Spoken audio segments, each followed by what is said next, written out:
President staged a fake estate auction right on my front lawn the same day. I was driving home from my father's funeral. And her excuse?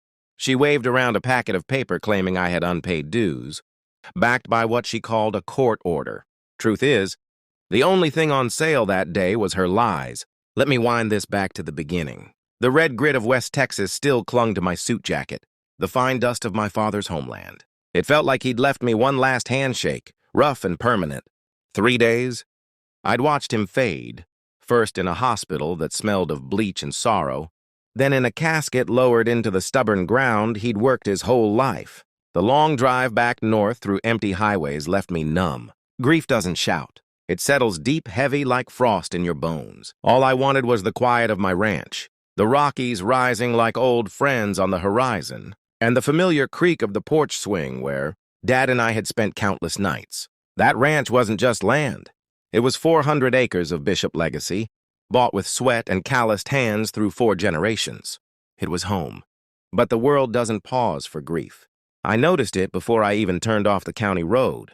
A streak of bright, unnatural color marring the muted tones of my valley.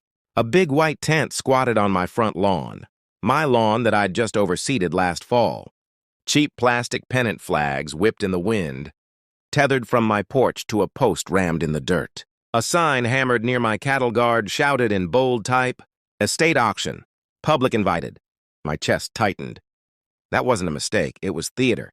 A foreclosure masquerade to draw a crowd.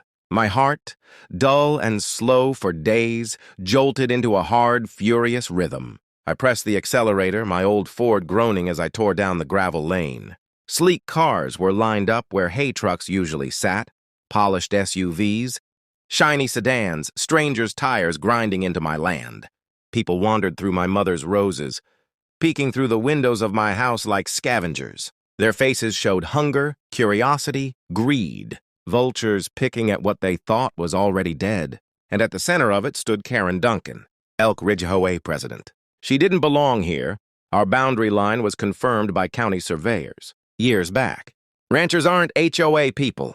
We don't take orders about mailbox colors or lawn gnomes. But Karen was there, dressed in a spotless white pantsuit, blonde hair lacquered into perfection, clipboard clutched like a crown jewel.